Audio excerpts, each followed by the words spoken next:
उम्र फारूक जब करीब पहुंचे उस यहूदी औरत के पास और कहने लगे कि तेरे बेटे का इंतकाल हो गया है। इतना सुनिए मेरे दोस्त, माँ तो पागल की तरह दौड़ पड़ी।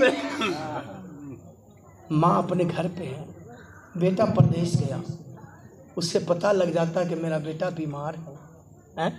जब माँ फोन या बेटा ही फोन करता है माँ को, तो बेटा तो सोचता है कि माँ को अपनी तबीयत के बारे में नहीं बताऊं, माँ बीमार रहती है, क्या बताऊं। लेकिन मेरे दोस्तों, माँ और बच्चों की मोहब्बत ऐसी होती है कि माँ बात तो करती रहती है और बात ही के दौरान ये कहती है मेरा बेटा तू छुपाना है, तेरी तबीयत खराब है। अल्लाह, कैसे जान गई वो, कैसे समझ गई वो? बच्चा तो छुपा रहा, बच्चा उनके नजरों से ओझल है। लेकिन मेरे दोस्तों, माँ का दिल गवारा करता है कि मेरा बेटा बीमार है, मेरा बेटा परेशान हाल है, मेरा बेटा हैरान है, मुसीबत में है। उसी वक्त माँ की मुंह से, माँ की जबान से दुआ निकलती है, मौला मेरे बेटे की तमाम मुश्किलें दूर फरमा दे। और जब माँ ने मुंह से कह दिया, जबान से बोल दी, अल्लाह ताला माँ की दुआओं को कबूल फरमाता है, रद्द नहीं करता। अल्लाह तबारक व तआला उसे कबूल करता है, उनकी दुआओं को धुतकारता नहीं।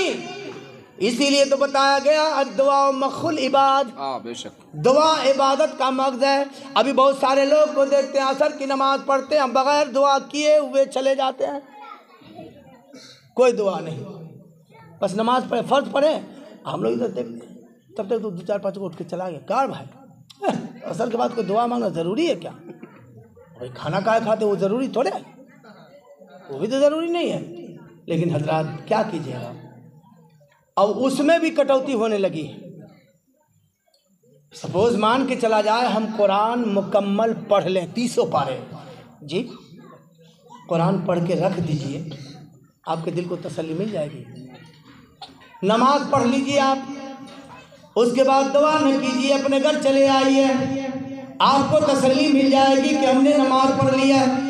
लेकिन ऐ मुसलमानों, हरगिज़ हरगिज़ तसल्ली आपके दिलों को नहीं मिलेगी, चूँकि नमाज आपने पढ़ी है, कुरान आपने पढ़ी है, जब तक आप दुआ नहीं करते दिल दुखमुख करता है, पता नहीं क्या हुआ मेरी नमाज का, क्या पता नहीं क्या हुआ मैंने जो कुरान पढ़ी है। और जब दुआ कर लेते रब की बारगाह में इल्तिजा कर लेते, मौला कुरान एक पारा पढ़ाऊँ, आधा पारा पढ़ाऊँ, एक सफ़ा पढ़ाऊँ, एक पन्ना पढ़ाऊँ, मौला इसे तो कबूल फरमा ले, तब क्या होता है कि दिल को इत्मीनान सुकून हो जाता है, सुकून हो जाता है कि हम तो अल्लाह से कह दिया, अब कबूल करना नहीं करना उस मौला की मर्जी है, उस रब्बे कदीर की मर्जी है।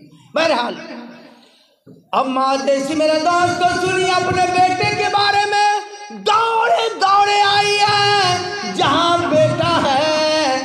अब बेटे के सर को गोद में उठाती है, कभी चेहरे पे हाथ फेर रही है, कभी सर पे हाथ फेर रही है, कभी सर पे हाथ फेर रही है। अल्लाह अल्लाह, वो माँ को चाहती तो कहती है मुस्तफा जाने ना मत दुआ फरमा दीजिए मेरा बेटा जिंदा हो जाए, सुभान अल्लाह जी, कहती दुआ कर दीजिए मेरा बेटा जिंदा हो जाएगा, मेरा लाल जिंदा हो जाएगा।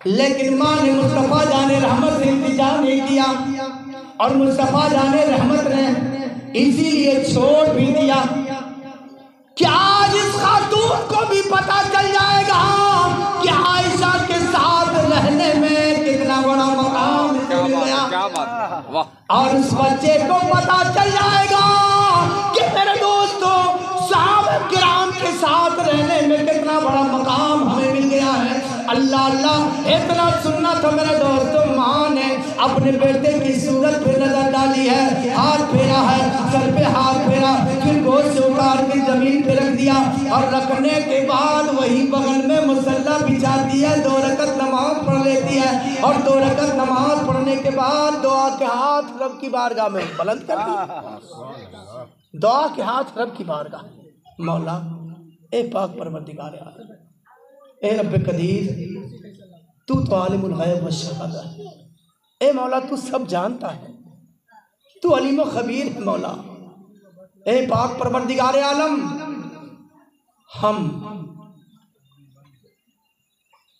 हमारा मजहब यहूदी है। हम अपने शौहर को, सास ससुर को, सारे लोगों को खैराबाद कर दिया, सारे लोगों को छोड़ दिया।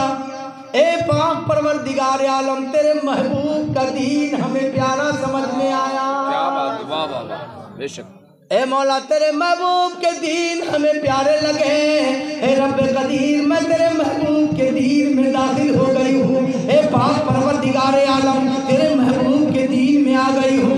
मौला ज्यादा दिन भी नहीं हुए हैं। ए पाक परवरदिगार आलम, ज्यादा दिन नहीं हुए, अगर मेरा बेटा इंतकाल कर गया है, ए रब कदीर, यहूदी लोगों को पता चलेगा, उन्हें मालूम चलेगा, उन्हें पता होगा, तो लोग यही कहेंगे, तमाम यहूदी यही कहेंगे, जाके यहूदी का तुमने धर्म तोड़ दिया है और मोहम्मद का धर्म कबूल कर लिया है, नबी दो आलम का धर्म को कबूल कर लिया है, इसीलिए तेरा बेटा मर गया है, इसीलिए तेरा बेटा इंतकाल कर गया है, इसीलिए तेरा बेटा इंतकाल कर गया। ए रब्बे कदीर, यहूदी मर्द औरत को हम पे ना हंसाए। ए मौलाए बेनियाज, तू अपने महबूब के सदके में मेरे बेटे को जिंदगी अता फरमा। क्या बात है। इतनी दुआ माँ ने जब की है, रब की बारगाह में रो रो कर इल्तिजा करके, अल्लाह अकबर, माँ की दुआ के हाथ अभी नीचे भी नहीं आए थे।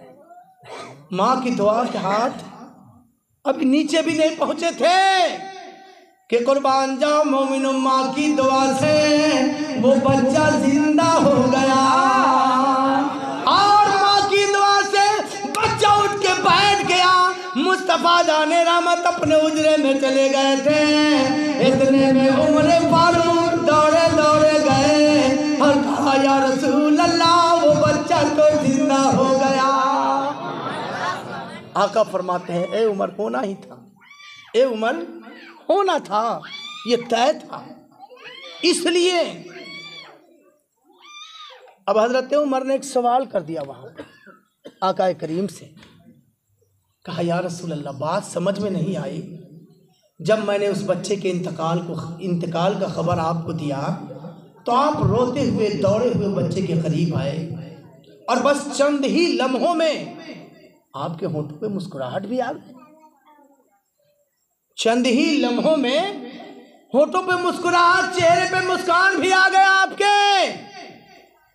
अल्लाह अल्लाह, सरकार मदीना फरमाते हैं, ओ मेरे दोस्त उमर, सुन ले मैं जब गया था तो मैंने देखा कि वाकई बच्चा इंतकाल कर गया है।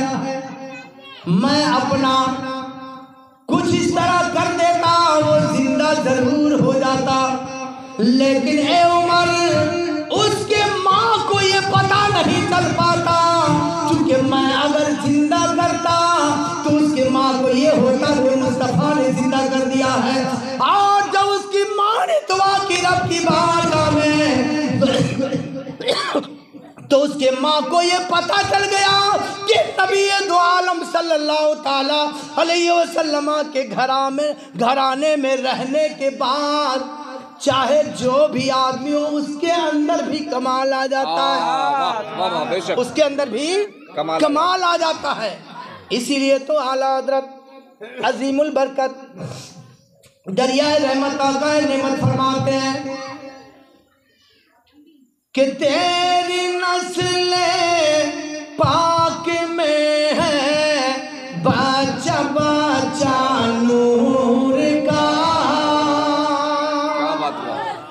तेरी नस्ल पाक में है बच्चा बच्चा नूर का, और तू है नूर, तेरा सब घराना नूर का, तू है नूर, तेरा सब घराना नूर का। और सुबह तैबा में हुई बटता है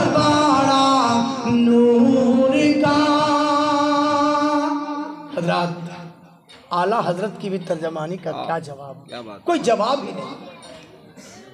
आला हजरत की तर्जमानी का कोई जवाब ही नहीं। अल्लाह अकबर। हज़रात दुरूद पाक पढ़ें। अल्लाहुम्मा सल्ली अला सय्यिदना शफ़ीना हबीबना नबीना मौलाना मुहम्मद सल्लल्लाहु अलैहि वसल्लम।